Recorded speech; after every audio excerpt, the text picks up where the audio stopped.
Good afternoon. Hello, everyone. I'm so pleased to be here. My name's Leanne Hall. Thank you for coming to the Double Booked Club. Firstly, I'd like to acknowledge that we're meeting on the traditional lands of the Kulin Nation and pay respects to their elders, past, present and emerging, and also pay my respects to any elders of other communities that are present here today. Sovereignty was never ceded, and this land always was and always will be Aboriginal land.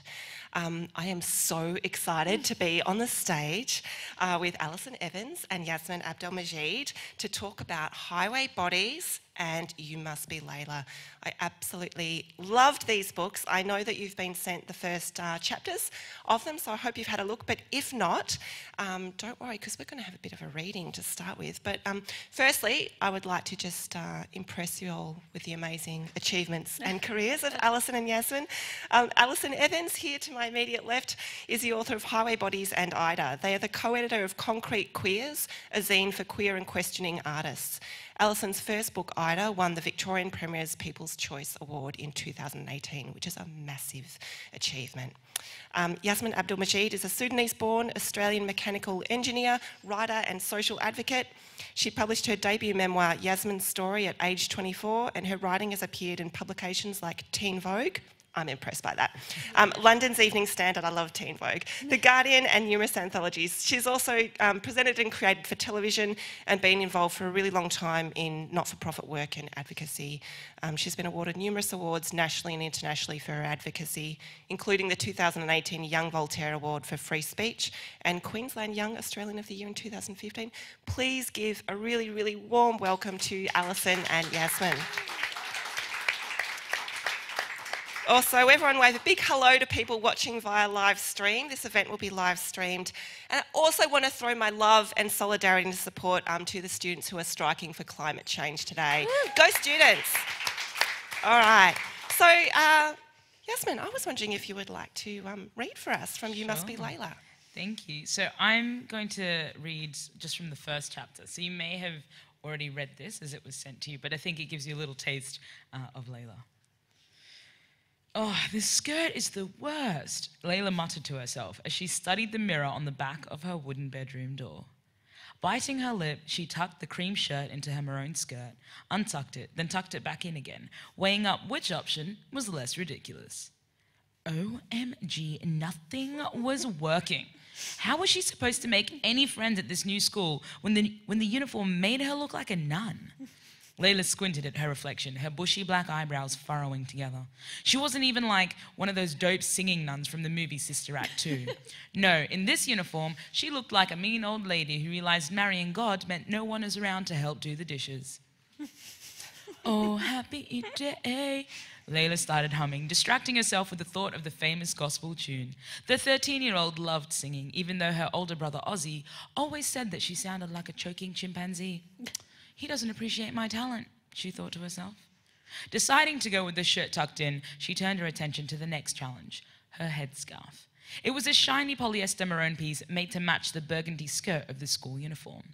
Layla styled it in the traditional Sudanese way, the rectangle scarf wrapped around her head, covering her braids, ears and neck, leaving her face neatly framed by a smooth oval. The scarf was secured into place using a couple of maroon pins, new and brightly bejeweled. Layla loved jewellery making, and she had been undeniably the best bejeweler in her class last year, but that was at her old school. She wondered what the kids she would meet on her first day of Year 8 would think of her work with scarf pins. Feeling good about the situation, Layla stepped back to suss out her handiwork. Not quite. Despite what she thought was foolproof wrapping, a couple of tight black curls had escaped from underneath the scarf. Tugging, she tried to adjust the hijab, but the silky material slipped back over her braids. Her afro hair was rarely ever well behaved, and today was no exception. "Hair? Come on. Today is an important day," she scolded the rebellious curls. "Stay put and behave, okay?" Talking to her hair always worked. She pulled the scarf forward to cover her hairline again, patted her head and smiled inwardly. "You got this," she told herself, and almost completely believed it. "Layla, where are you? We're going to be late." Baba yelled at her from downstairs. Judging by the clattering, her dad was in the kitchen cleaning up after breakfast. Layla hoped he'd packed something delicious for lunch. She was going to need all the energy she could get because today was special. It was the first day of school after the summer break. Deep breath, she told herself, in the voice of an 80s aerobics instructor. Breathe in and out, in and out. The Sudanese teenager was nervous because today wasn't just any first day of school. It was the first day of her new school, and that wasn't the only reason her dark brown knees were quivering underneath her pleated maroon skirt. Layla was starting at a fancy new school on the other side of town, where she didn't know a single soul. Thank you. Thanks very much. All right, let's prepare for a bit of a change of pace. Let's head over to Alison for some post-apocalyptic nightmares. So I'm reading from page 123, so it's a bit in. So Jojo and their twin Raya have, witnessed some terrible things, gone into the forest, and Jojo has to go pee in the woods.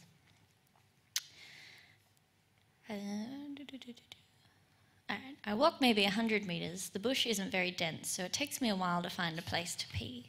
I undo my fly and then scream. There's a random just walking around in between the trees. They've seen me and they start walking my way. Sorry, I say. Now there's another person. The fear is back. Being alone, being with someone, there's no comfortable point. Do you know what's happening? They don't reply, just keep walking closer.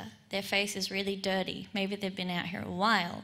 Maybe they're a wild person brought up by wombats. Calm down, Jojo. Are you all right? I ask, but then I realise they're greyed out, just like the others. They're closer and they really, really smell. And then I see they only have one hand and there's a bloody stump where the other one's been ripped off. And they've got like a fucking knife stabbed into their stomach, and the dirt on their face isn't brown, but a really dark red, dried blood red. Zombie! Raya, they're really zombies! Fuck off, she calls. We need to be quiet. Seriously. I'm walking backwards so the zombie doesn't touch me. Look! It gets quicker as I speak, and then I run back to Raya. The movement seems to make the zombie pick up the pace even more. She stands up, gets a knife that we brought out from our kitchen. She holds it out in front of her. Watch out, buddy. If you're not a zombie, you better let me know, because I'm about to stab you. The zombie keeps moving forward. Oh my God, I say. It's got maggots in one eye. That is so rank. Shut up, she says, nudging me in the ribs. I gotta kill it. Don't make it look cool, or me vomit. It's a zombie, Rhea. It's already cooler than I will ever be. And why do you get to kill it? Because I'm older. Fuck you. She swipes out with the knife, and the zombie growls in a way that turns my bones to ice. I see Rhea shudder and then realise I'm doing it too. The zombie snaps its teeth. Get a branch, Rhea says. Push it away. I find a big stick and prod the zombie in the shoulder. It doesn't stop it, but now it's coming for me.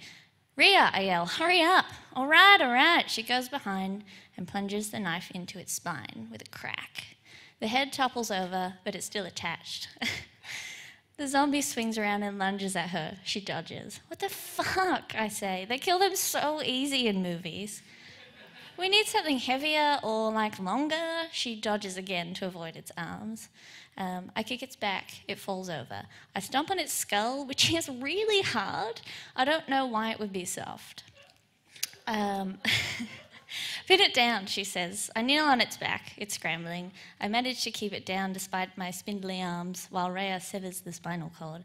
Well, she severs something, and there's zombie blood everywhere. Rhea takes a few steps, keeps her chin up, and starts swallowing again. I am not vomiting, she says to herself. Not over a fucking zombie. I think that's a fair enough reason, I say, and then vomit all over my knees. Covered in blood and vomit. Then I realise I don't need to pee anymore. Oh my God. Thank you. Thank you both. So as you can see, they are both actually surprisingly funny books in moments, but also very, very different in tone. So what I thought I would do is talk first really, for me, I really found that both books had very, very strong characterisation. So I really wanted to explore that first. Yassmin, I wanted to ask you first about Layla. She is such a delight, completely irrepressible. She's mouthy, she's confident. I loved seeing that level of confidence in a young girl. But she's choosing to do something quite brave, which is kind of cross all sorts of socioeconomic, cultural divides by going on a scholarship to this school. So I wonder if you could talk about why Layla has made this decision to go to the fancy Mary Maximilian Grammar School. Why is she doing this? It's, you know, it's such a difficult thing to do at such a young age. Yeah, so I think, and it's interesting that you sort of start with a question about character, because I think for me it was writing this was all about writing about a particular character rather than thinking of a plot and, you know, what kind of person would fit that plot. It was more like, there's a character that I'm interested in exploring, and what would that character want to do? And so what happens in the book is that Layla's, you know, a young Sudanese Muslim girl who loves having adventures and kind of wants to be an adventurer in her life, but doesn't really know what that looks like, doesn't really know how she would kind of get there, and then ends up making friends with this guy who's sort of, you know, she meets at a park, a similar age boy named Adam, and he goes to a fancy private school, and he has access to all this stuff that he can like build things in a workshop and, you know, and go on like excursions to other states and things that she never thought were possible. And for her curiosity, and I think this is something that drives a lot of her, a lot of Layla's actions, her curiosity are like, well, I kind of want to do that. You know, it's less about, you know, being, I think, it's less about her being like, I'm going to do this challenging thing that's about breaking stereotypes. It's more like, oh, here's the thing I want to do. I want to build a tree house, or I want to, whatever it might be, and this is the way that I'm going to be able to do it, and therefore I shall follow this path. And I think that reflects a lot of her personality throughout, rather than kind of thinking about where she's going. It's more like, what is the next step, or what's a fun thing I can do next, and kind of following her nose a little bit.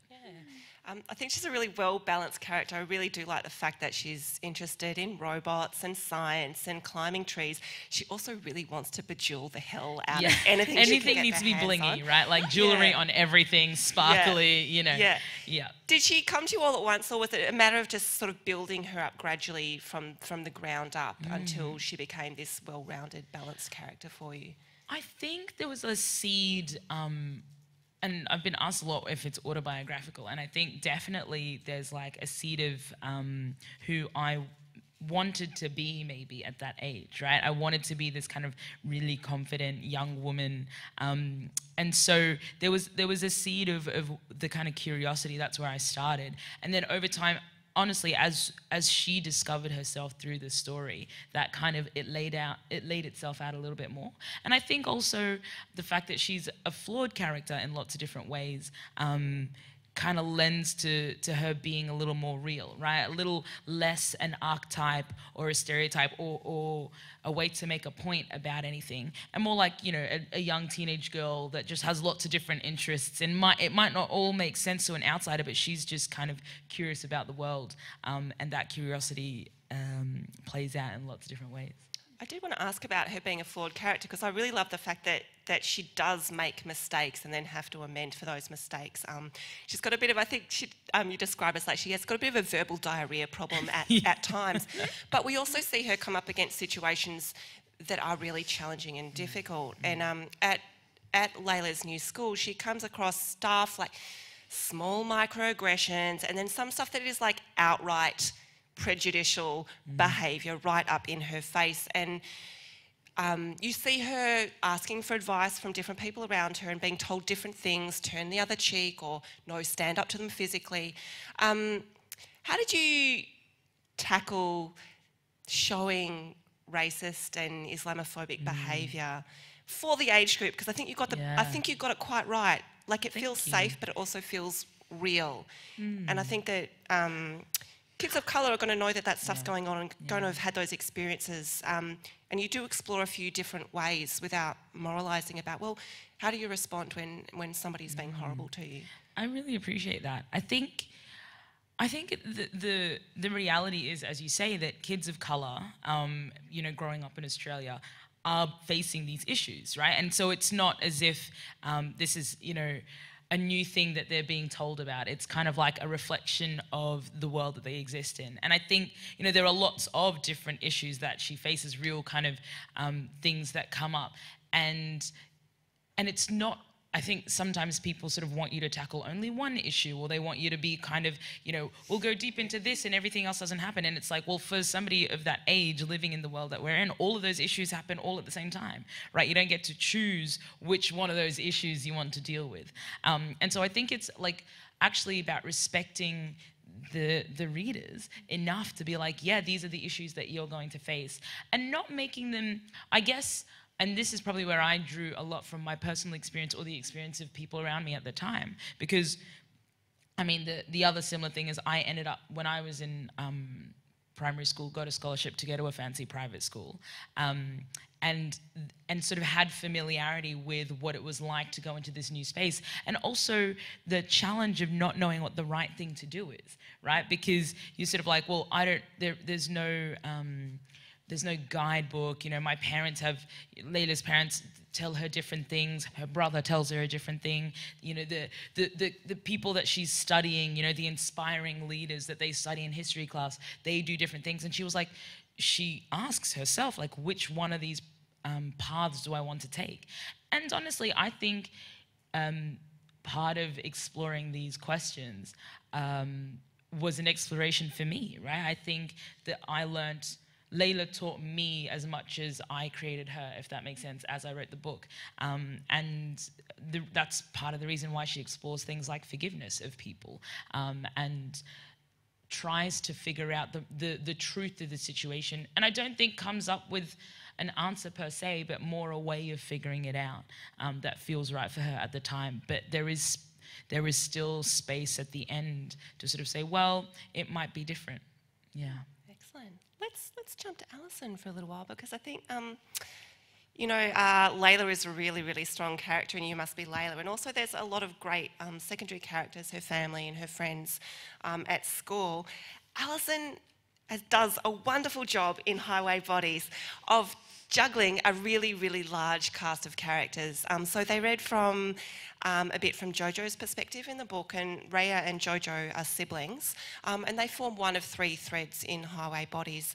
The first set of characters, the first character we meet is a young girl who is confronted almost immediately in a very personal way with the zombie crisis through what happens in her family. And then we also meet a group of 4 young people who are in a band and who are rehearsing in a remote holiday house. So I guess the apocalypse or the crisis hits all these different groups, these 3 different groups at different times. So Alison, was there one set of characters or one character that came to you first in Highway Bodies, or did they all rise up at the same time and you had to kind of move the pieces around? How did that how did that cast of characters come together? Well, it started off as a short story, with the first character who is called Eve. She's not named until very late in the book. So yeah, I started off with maybe 2,000 words of just Dawn and Eve running away from a group of men, and also there were zombies. And then my friend read the short story and she was like, I want more of this. And I was like, okay. So I started off just writing Dawn and Eve, and then I thought, I don't know if there's a whole novel in their story. It could be a novella. So I had a book that I wrote about a band, and they were touring Australia, and I was like, but what if there were zombies? And so it's a natural question that every writer should ask themselves at some point during their novel. And so I started off with those 2 groups, and then the band met Jojo, and I was like, Jojo is my favourite character in the whole world. So I thought I should write their start bit, and so then there were 3 threads, which is very difficult to juggle. I was reading it and just thinking, I don't actually know how you did it. The pacing is brilliant. The threads move in and out of each other. Each group is in possession of different levels of knowledge about the zombie crisis, yet they all kind of cross and come together at the end. I think Eva's got a wonderful, distinctive narrative voice. How did that voice come to you? It's very colloquial. It's very raw. Yeah, so she's quite ochre in her accent. And I just thought, like, there aren't a lot of trans women in fiction, and I thought, what if we just had a bogan trans woman? Because, you know, they exist, and she can be really rough, but she's also really soft. And I think, like, the softness of her actions kind of not clashes with the way she speaks, but juxtaposed nicely. yeah, so there's like a juxtaposition there that I really like, because I think people might read her as quite harsh at first, but then you kind of realise, oh, she's just a soft baby. She really is. Yeah. I mean, I feel like her vulnerability came across very strongly. She's also the first one out of all the characters to have to confront their first kill. So we heard Rhea and Jojo. I think that was their first kill, yes. the twins. Yep. There is a moment for each of the groups where they have to kill the first zombie. And it's quite a moment. It seems like a point of no return for those characters. What I loved about this was that zombies weren't the only dangers in this world. In fact, it sometimes seemed that human beings actually pose the greatest threat. So I wondered if you could talk about the types of dangers you presented in the non-zombie other groups of humans that these young people were encountering, and what kind of dangers they posed to them. Well, there's basically like a group of preppers, doomsday preppers, where, you know, you get all your stock in order and then you wait patiently for the apocalypse to arrive. And they basically set up this kind of, I call it the gender cult. It's basically, there's a camp in the forest and men are on this side and women are on this side, and then you are assigned a partner and then you get to marry them and have babies. And I guess that's kind of the other antagonist apart from the zombies in the book. And it's basically just based on real life, just magnified. Yeah, because non-binary teens it kind of feels like that when you're non-binary and you live in this society. It does kind of feel like a cult-ish, because everywhere you go, it's all sectioned into two genders, and you kind of just feel like you don't exist. And so this writing that, I think, was very kind of healing, because you can kind of blow up the things you notice every day, and then turn them into this group, and they're the bad guys, and you're like, okay, I'm the hero. Yeah.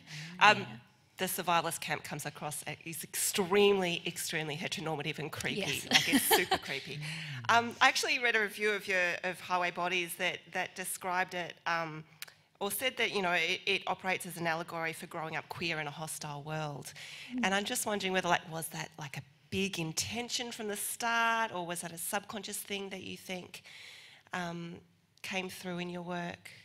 Probably subconscious. Yeah. Yeah, I like when reviews say things. You're like, oh, yes, that was on purpose. Yeah. Thanks for noticing. Yeah, I think the same review described the book as a nicely crafted happiness machine, which I thought was such a nice description. Yeah. I think that happiness comes through from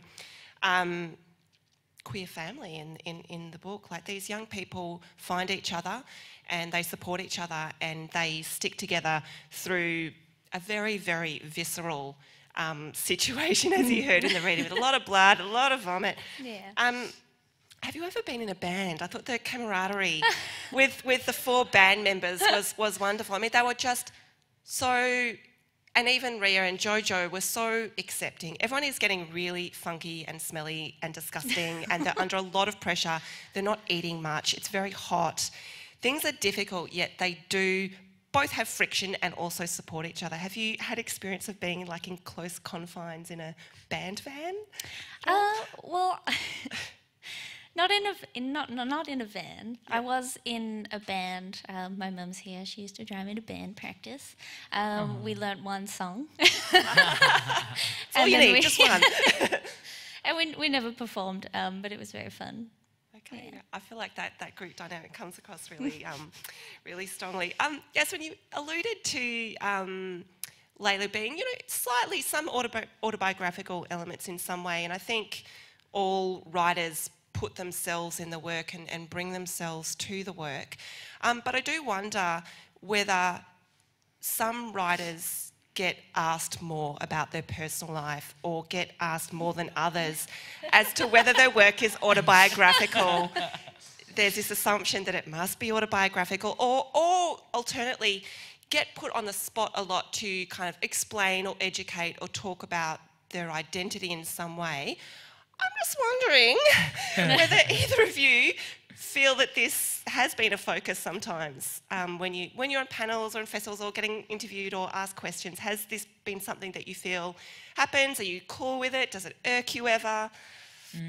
Just dish the dirt. Yeah. I mean, it's really interesting because I think, and I wonder, Alison, to your experience as well, your thoughts, because definitely that, like, for me, there's an active thought process around representation, right? So I definitely write because I want to see more characters who reflect an experience similar to mine, or at least informed by experiences similar to mine in works, right, of art and fiction and non-fiction and stories kind of in our society. And so it almost makes sense that people would ask that simply because there are so few representations that they're like, well, of course you must have drawn from your own experience. But as you say, like, so many writers draw from their own experiences. And in fact, you know, if you're like a straight white woman and you're writing about, say you're writing a character who's a First Nations trans character, for example, you're often still thinking about that character in relation to your experience somehow, which is why it's not like there's problematic stuff that happens, because you don't necessarily have an informed idea of that character's experience unless you go and do a lot of research, that kind of thing. And so it is maybe the easiest. A Sudanese Muslim female character growing up in Brisbane is the easiest way for me to enter fiction, right? Because it is the experience that I'm most intimate with. And it's one that I think is important to kind of be out there, if that kind of makes sense. However, I do think it's really fascinating that other people don't get asked as much, right? And I think, the queer, non-binary space similarly has a lot of kind of like focus and attention on like, does this reflect your direct experience? And you're like, yes, I bumped into a zombie the other day and had to break their spine, like, obviously, right? Like, what did you do on the weekend? Like, Yeah, I think I find with adults, they tend to ask those kinds of things. Like when it's for children, because I know you write kids' books as well. I feel like they don't care about that. They just want to know how to write a book. Yeah. But adults, I think there's quite a bit of that tokenization of, oh, you're that, so that must be you. Right. And I'm going to ask you extremely personal questions about it. It is really interesting, actually, working and like presenting a book to young people, right? I think it's because my first book was kind of memoir and definitely more in the adult space, in the adult nonfiction space. The conversations you have are completely different to ones that you have with young people, even if you take the same book, right? Because I think young kids especially tend to be more willing to accept things that are different to them at face value rather than necessarily question or ask you to justify the existence of it, and are then more curious about other things, if that makes sense. Yeah, and I think when you're a kid, you don't really care who the author is. That's true. You actually. just like the book. Actually, that's such a good point. Yeah. I don't think I know any of what the authors I liked as a kid look like.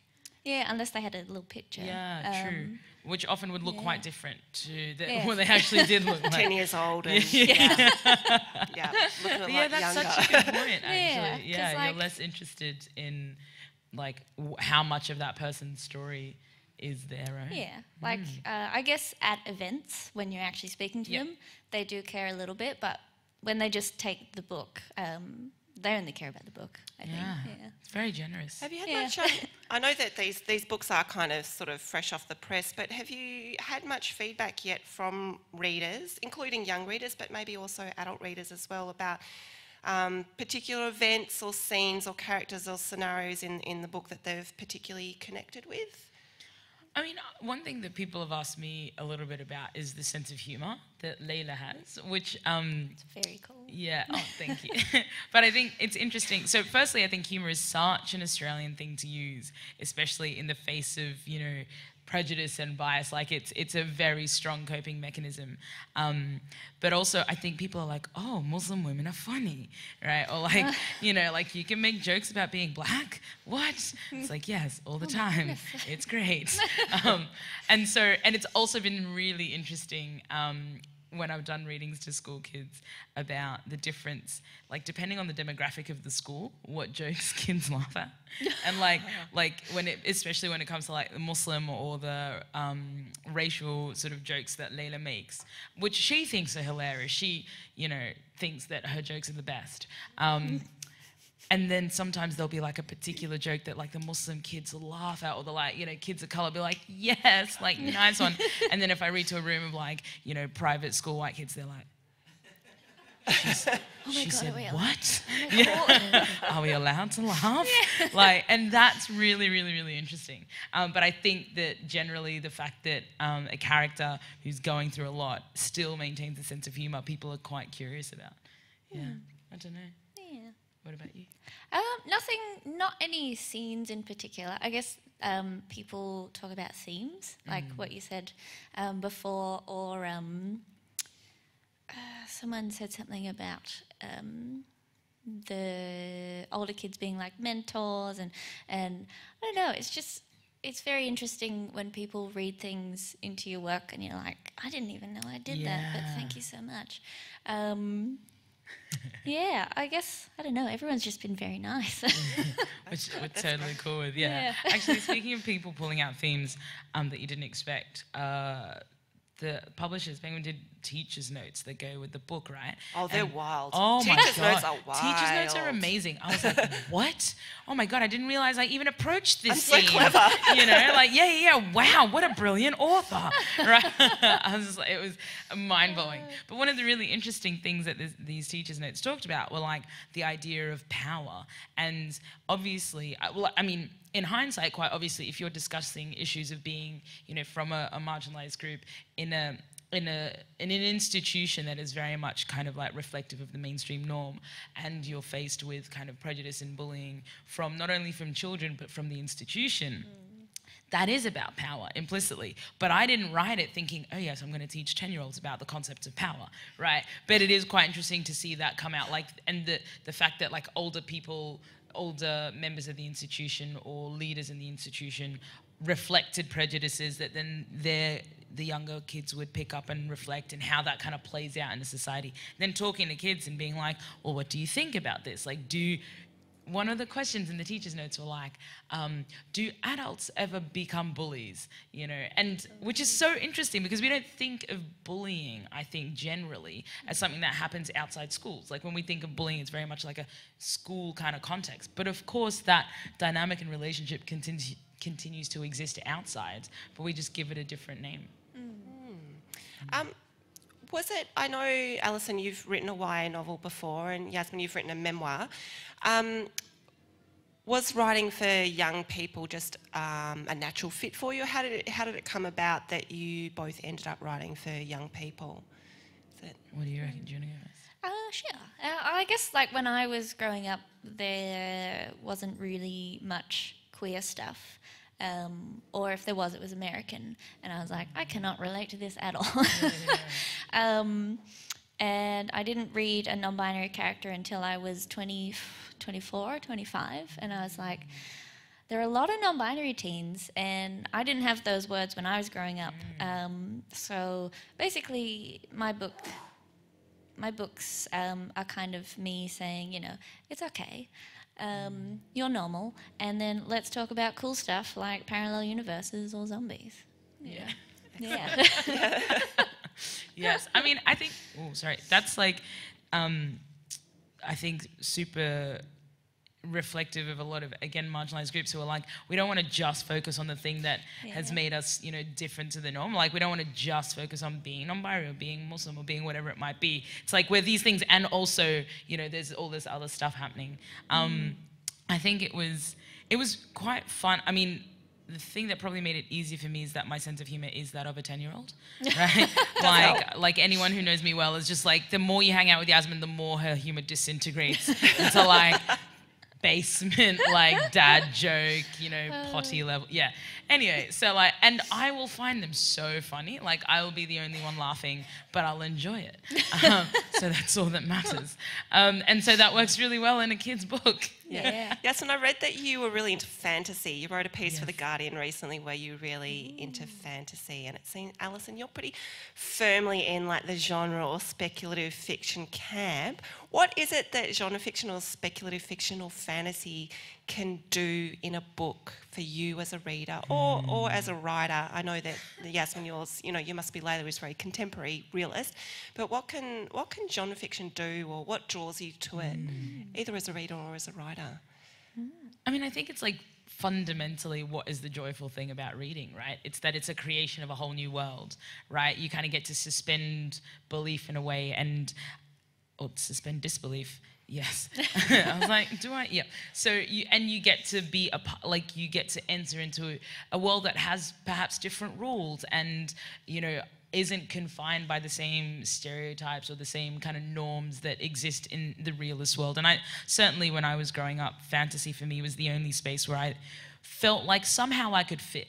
Right, like there was enough going on that I wouldn't be that weird in that world, right? Like somehow I would find my space in that. And there were there were really interesting characters in all of those books, and the themes that they explored were also really rich and complex, right? You weren't, you were talking about, like the kind of books that I read were talking about power and, you know, there would be courts where all sorts of political intrigue would happen, and you're reading it as a 13-year-old being like, oh, the king did what?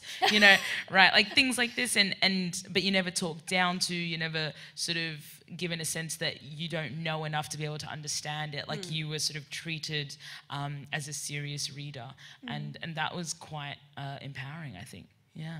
Yeah, I think that's it. And also it's you're allowed to have fun in genre fiction. Yeah. Whereas I feel like contemporary kind of comes with certain expectations. I mean, obviously there are fun contemporary books such as You Must Be Layla. But yeah, I just think it's cool, really. It is cool. Yeah, I want to write about spaceships. Oh, that's legit. Yeah. Also, nothing has to, like, you don't have to stick to, like you can be like, this spaceship looks like a tree, and then it is, right? Like, it doesn't have to be a thing that does or doesn't actually exist. You can get as weird as you want. Yeah. There's a little kind of extract in the back of Highway Bodies from Euphoria Kids, which I'm assuming is a new novel that is coming next year. Is it about fairies? Yes. Could you, like, without, I know that, you know, I know some writers get a bit superstitious about talking about their work while they're doing it.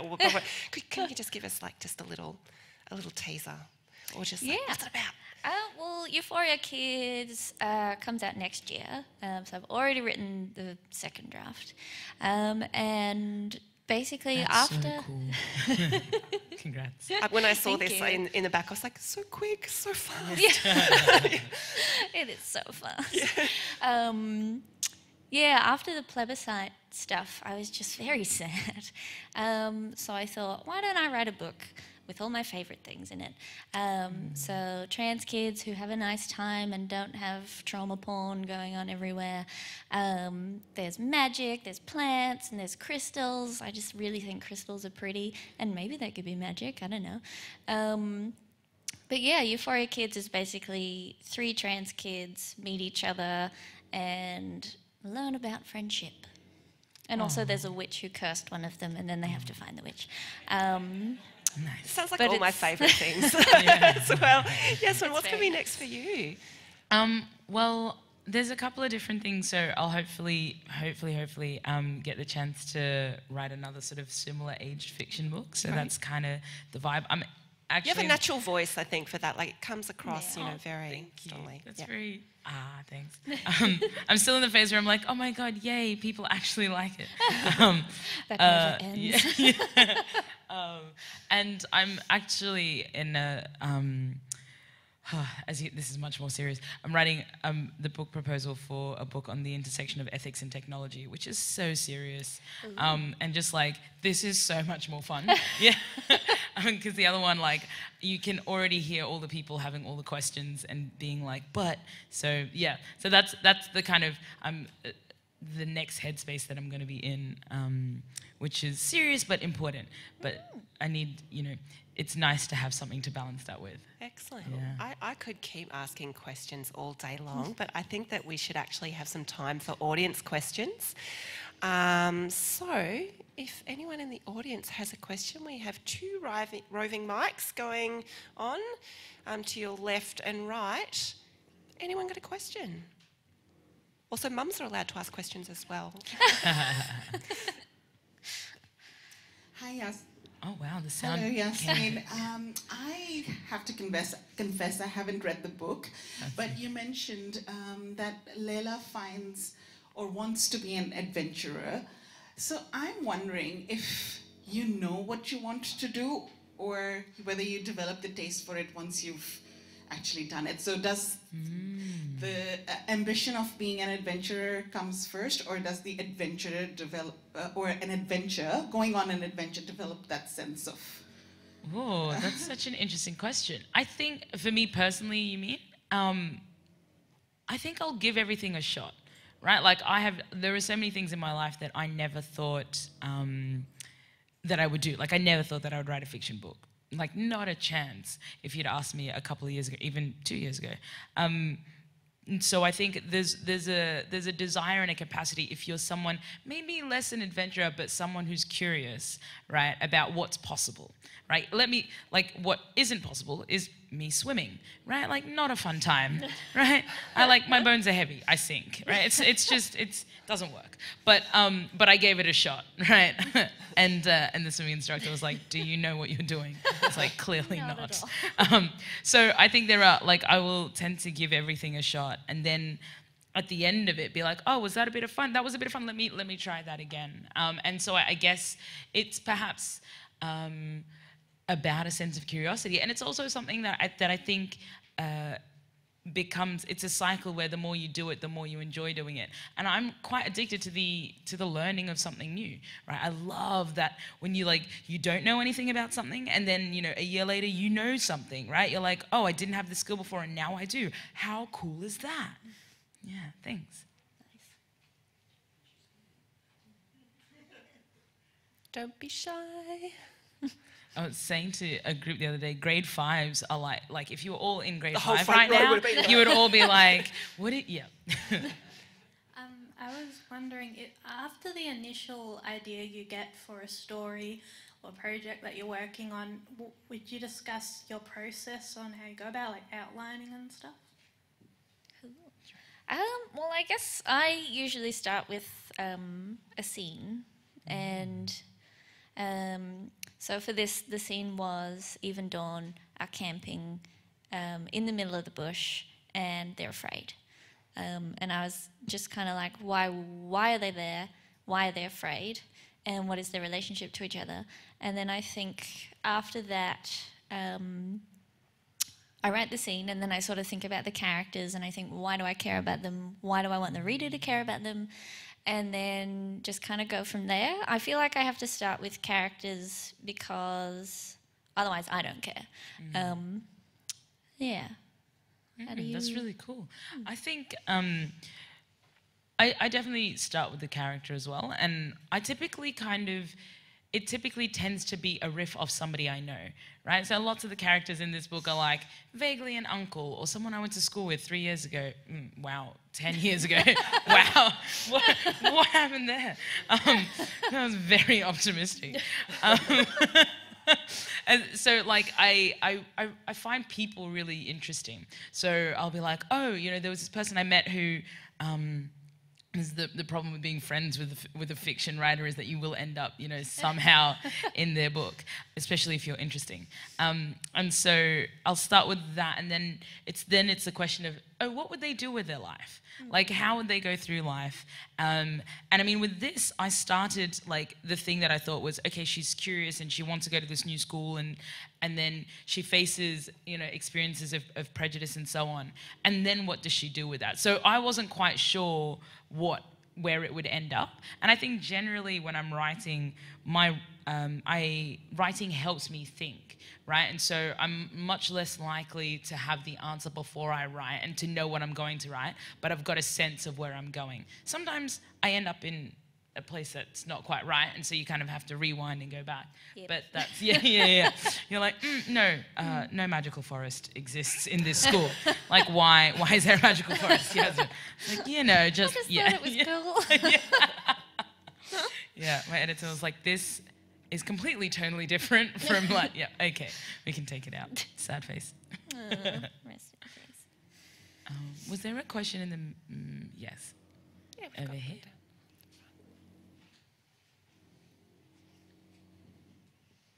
Thank you all for coming at lunchtime, by the way. Yes, this is great. you.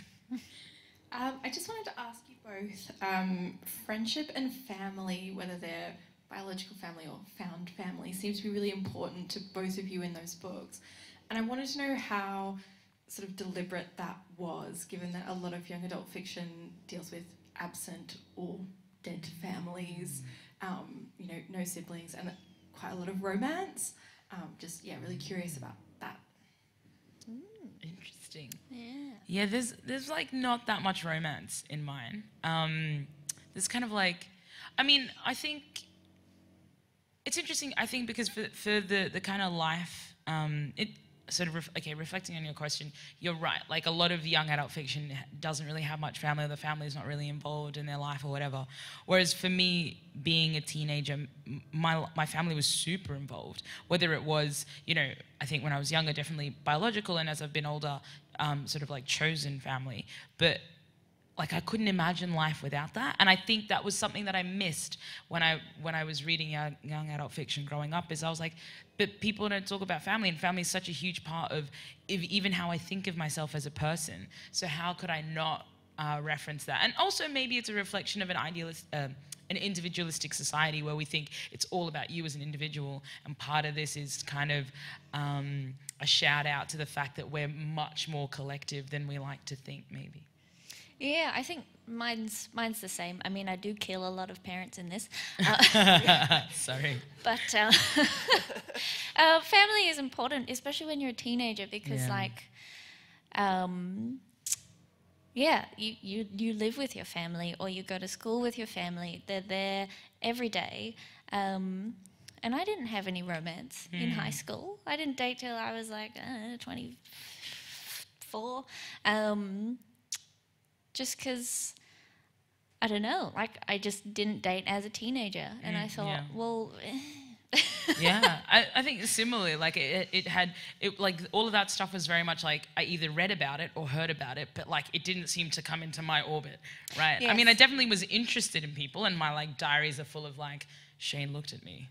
Oh, yeah. I'm in love, right? Like that kind of thing. A lot of crushes. Yeah, so many. But like, nothing, you wouldn't do anything about it. Like, it's much more fun when it's in your head. Yes, and it's like, how would you even get a girlfriend? Yeah, no idea. No idea. My dad's like, get married. I'm like, how? What do you mean? Yeah.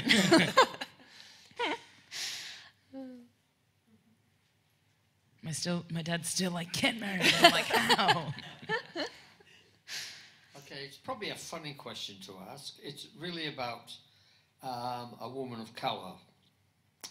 I'm a big fan of Maxine Benita Clark, and when you hear Maxine, one of the things she found frustrating is that every time she sees someone, she knows that they're seeing a black woman, and that they pigeonhole her in terms of response all the time.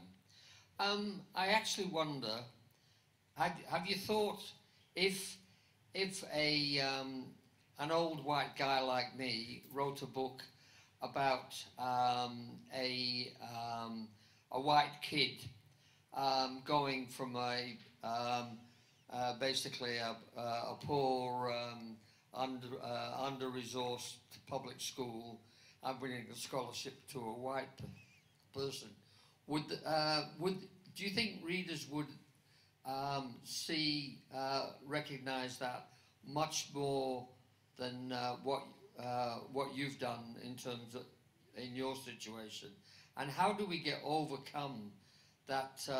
I guess our racial bias is, it's probably colour bias. I think we actually treat or we react to black people much more than people of other skins. So thanks for the question. I think, if there was a story written by, a white bloke, straight white bloke about, a kid going from an under-resourced school to a fancy private school, it would be seen as a universal story, right? It would be seen as a story that applies to all people and is maybe a comment on class and a comment on, those sorts of things, as opposed to a very specific, white, straight, male perspective. And so I guess ultimately, in my view, it's about having more of these stories. And the way that we frame them is not a story that's only applicable to young black Muslim kids, but it's a story that is also universal. And I think it is about reframing the fact that there is no one universal story. All the different perspectives that we have in the world are equally as applicable to each other. And I think that's the challenge. And part of it is volume of different characters and diversity of characters. Part of it is framing. Part of it is even when you read a story that has a protagonist with a different perspective, to check yourself and remind yourself that this is not a story that is just about those identities. It is a story about an individual, human or otherwise character who is experiencing a number of things, and those experiences inform who they are but don't totally define who they are, if that makes sense. I mean, it's funny because sometimes I forget that people see me like that, and this is my trouble. I forget that I'm not a middle-aged white guy, right? And so I act like I'm a middle-aged white guy, and then people quickly remind me that I'm not. And I'm like, oh yeah, right, I forgot. I thought my name was Shane. Yeah. Gets you into trouble. I really love the idea of a story about a confident young teenager, because I didn't read a lot of those characters when I was younger, and women and non-binary characters fighting zombies sound awesome. What makes those stories young adult as compared to adult fiction? I don't mean adult, you know what I mean. Not adult fiction, but you know what I mean. What's the difference? What turns something into a young adult novel? And could you write, or would you consider writing for an adult audience? I'm not. Oh, I don't know what exactly is the point of difference. I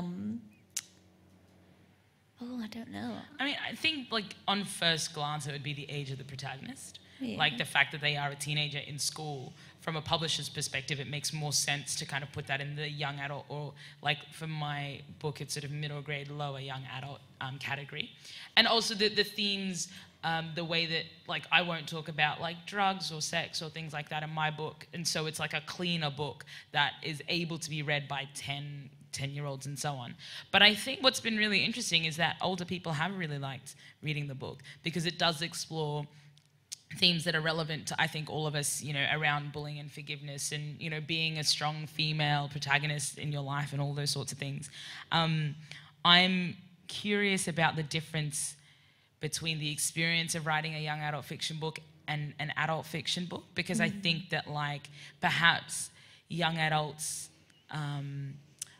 you're much more able to shape someone at that age, right? People they're like sponges, right? They're willing to absorb all sorts of different stories and information, but by the time you get to being an adult, you've got so much more certainty about the world and who you are and what kind of goes on and these sorts of... So it's actually not as straightforward as just presenting. You're almost having to unlearn stuff for the audience before relearning new character. Like a strong female 25-year-old, you have to explain how she got through life to become strong and female. Maybe she was homeschooled. Maybe she didn't have, you know, like there's got to be reasons for her to be like that, right? Like she couldn't just be. I think that adult audiences ask those specific questions a little bit more, maybe. Yeah, and I think they expect certain answers, whereas like young adult books, I feel like they're more of a conversation because teenagers don't know what they expect, I think. Yeah, you're right. And like I don't think I would write for adults just because like teens are the best audience. And like when they come up to you and they say, I really loved your book, like you can just tell they mean it, right? They really mean it. And like they actually mean it. They're not just like, oh yeah, no, I really loved it. It was great. Yeah. Didn't get past page 3, but you know, I really loved it. Absolutely. Yeah. Page Fantastic. 2, a killer. Sorry, wow. Where is this passive aggressiveness? Oh dear. I think we've got time for one final question Good moderating. before things devolve. Hi.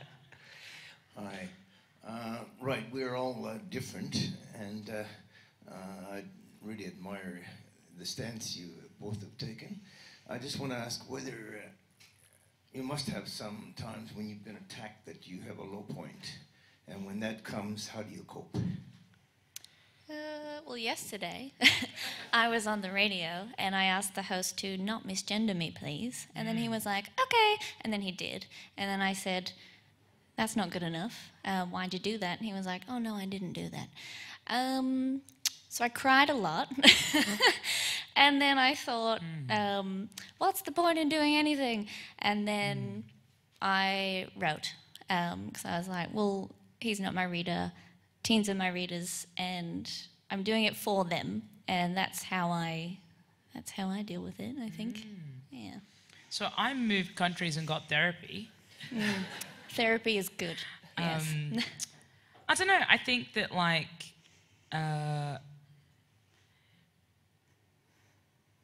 the worlds we exist in are not worlds that are designed for us or built for us, or and they're ultimately generally quite hostile. Once you're aware of it, right? And so I think that I have just decided that I will move through the world on my own terms and accepted that that's not going to be an easy thing, but that's the path that I've chosen, right? Because you can choose different paths. You can choose to live a life where you try to be as smooth as possible so that your experience in the world is as frictionless as possible, right? And that is a path a lot of people take, and I do not begrudge them that, because it is challenging to be someone who wants to exist with the thorniness and the sharp edges that being not part of the norm. And the norm is not something that is really nice or welcoming to anybody, right? Even if you are a straight, white, middle-aged man, there's lots of, like, you're not out here being allowed to be vulnerable and so on. So I think, but for different people, the challenges on various gradients. I guess for me personally, my faith is a huge bedrock, right, for my ability to get through things. I don't believe I'm given more than I can handle. And I also believe that in everything there is some sort of opportunity for growth, right? Sometimes that's not a growth that you want, right? Sometimes you're like, you know, it would have been great if I didn't have this lesson. Like this was not a course that I signed up for. No, thank you. You know, I think I signed up for the wrong thing. But ultimately, it's also about protecting yourself, right? And giving yourself the permission to not always be okay. Understanding that recovery is not a linear process, and that, you know, sometimes you'll be on top of the world and you'll be okay with everything, and sometimes actually things do really feel awful and there is no solution, and I will probably not live a life where I will die and there will be true equality, right? That's probably not going to happen. I'm going to work for that. I'm going to make sure my life is in service of that, but I'm not going to expect that that's the outcome that's going to happen at the end of my life, and that's okay. That's something that I've made peace with. And just, I guess, accepting that if I live my life in service of something and then focusing on that, whether it's writing for teens, whether it's having conversations that have impact, whatever that is, that's the thing that you focus on. Excellent. That's a great place to finish. I absolutely loved You Must Be Layla and Highway Bodies. I can't recommend them highly enough. They're fantastic reads. So if you haven't already bought these books, you have an opportunity now to go buy them at the back from Atticus at the readings table. And also Yassmin and Alison will be hanging around to sign books. So it's a really wonderful opportunity to get your books signed, to have a little chat and introduce yourself. I would like to say thank you so much. It's been so interesting. I've loved hearing about your writing process and your characters. And all of your thoughts and opinions. So please, everybody, give a very, very warm round of applause for Yassmin and Alison.